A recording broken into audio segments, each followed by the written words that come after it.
அன்பானவர்களே, இறை மகன் இயேசு கிறிஸ்துவின் நாமத்தினால் உங்களை அன்போடு கூட வாழ்த்துகிறேன். கர்த்தர் மிகவும் நல்லவர். அவர் உங்களையும் நேசிக்கிறவராயிருக்கிறார். ஆகவே உங்களை காப்பாற்றுவதில் மிகவும் கவனமுள்ளவர் அவர் இருக்கிறார். அதனால் எதுக்கும் நம்ம என்ன பண்ணக்கூடாது, பயப்படக்கூடாது. இந்த நாளுக்காக, இந்த நேரத்துக்காக தேவனுக்கு நம்ம நன்றி சொல்வோம். ஒவ்வொரு நாளும் தேவன் நம்மளை கூட்டி கொடுக்கறது தேவனுக்கு மகிமை.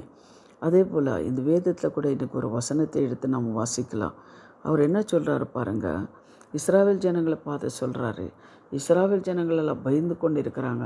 அந்த பார்வோன் ராஜா எகிப்து தேசத்து விட்டு வரும்போது அவர் பின்னாடி தொறித்து கொண்டு வர்றது பார்த்து மோசே பார்த்து சொல்கிறார், மோசே, ஏன் நாங்கள் இப்போ எகிப்து தேசத்தில் போய் இருந்தால் அங்கே கல்லறைகள் இல்லைன்னு சொல்ல எங்களை கொண்டு வந்தீங்க. ஆனால் இங்கே நாங்கள் என்ன பண்ணுவோம், இந்த காட்டில் எங்களை தொறித்து கொண்டு வந்துட்டுருக்கானே பார்வன் அப்படின்னு சொல்லி முறுமுறுத்து கொண்டு இருக்கும்போது, ஆனால் ஆண்டவருக்கு மோசேக்கு சொல்கிறார், பயப்படாது அப்படின்னு.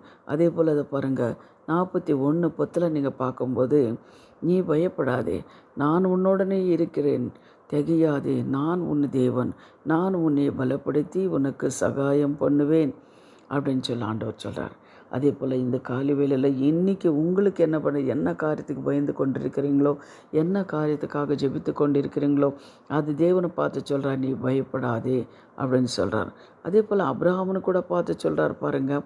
ஆதியாகமம் 15:1 பாருங்கள்.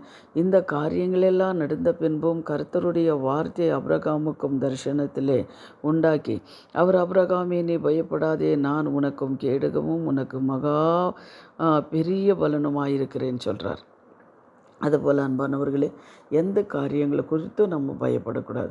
பயம் எதுக்கு நமக்கு வருது அப்படின்னு சொன்னால், நம்ம நினைச்ச காரியங்கள் நடக்காமல் இருக்கும்போது, நம்ம ஜெபத்துக்கு பதில் கிடைக்காமல் இருக்கும்போது, இல்லை ஏதாவது ஒரு வியாதி வரும்போதோ, இல்லை ஏதாவது ஒரு கடன் வரும்போதோ, இல்லை எங்கேயாவது நம்ம சிக்கி கொண்டு இருக்கும்போதோ நமக்கு பயம் வரும்.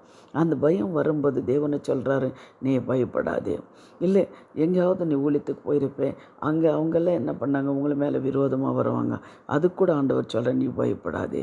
அந்த பயமான காரியங்கள் வரும்போது, ஒரு கடனுக்காரங்க வந்து உங்களை கேட்கும்போதும், இல்லை ஒரு வியாதியோ வரும்போதும் பயப்படாதே அப்படின்னு சொல்ல ஆண்டவர். இல்லை ஒரு இருளான நேரத்தில் எங்கேயாவது போகும்போதும், இந்த மாதிரி காரியங்கள் இந்த உலகத்தில் நிறைய காரியங்கள் பயம் கொண்டு வர காரியங்கள் இருக்கும். ஆனாலும் தேவனை சொல்கிறேன், நீ பயப்படாதே, நான் உன்னோட இருக்கிறேன்.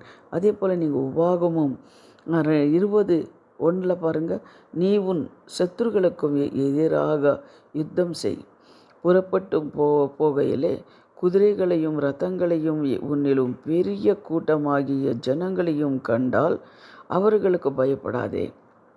பாருங்கள், நீ எங்கே போனாலும் சரி, சத்துருகள் உங்களுக்கு முன்னாடி வந்தாலும் சரி, சத்துரு எதிர்த்து வந்தாலும் சரி, ஆனால் நீ பயப்படாதே.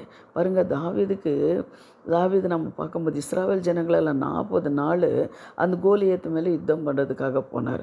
ஆனால் அந்த கோலியாத்து எல்லாரும் மிரட்டி கொண்டு இருந்தான். ஆனாலும் தாவீது பாருங்கள் பயந்தாரா? பயப்படவே இல்லை. ஏன் தாவீதுக்கு பயம் வரல அப்படின்னா, அவரோட இருக்கிறது என்ன பண்ண, கர்த்தர் இருந்தார். அதனால இது ஒரு தைரியம் அவருக்கு இருந்தது. பரிசுத்தாவியானவரோட அவர் மேலே இருந்ததுனால தைரியம் வந்தது.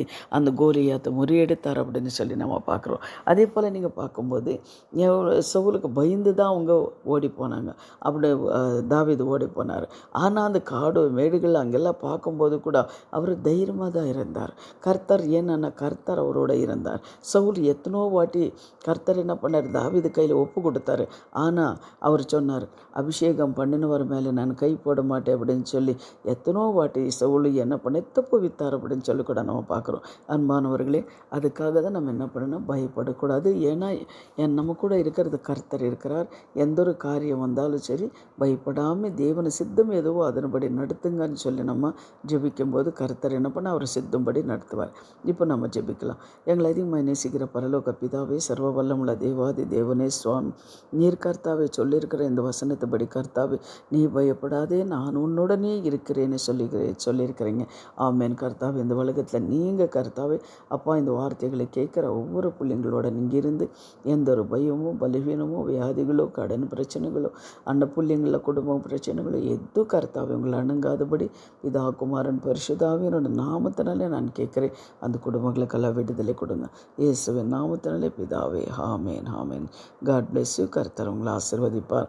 இந்த வசனத்தை நீங்கள் பாருங்கள், அநேக ஜனங்களுக்கு நீங்கள் அனுப்புங்க. எந்தெந்த காரியத்துக்காக அவங்க இருக்கிறாங்களோ தெரில, ஆனால் இந்த வசனம் கேட்கும்போது அவங்களுக்கு ஒரு விசுவாசிக்கும் போது தைரியம் வரும், சமாதானம் வரும். அது கூட உங்களை ஆசீர்வாதமாக இருக்கும். நீங்கள் அனுப்புங்க. கர்த்தர் உங்களை ஆசீர்வதிப்பார். ஆமேன் ஆமேன்.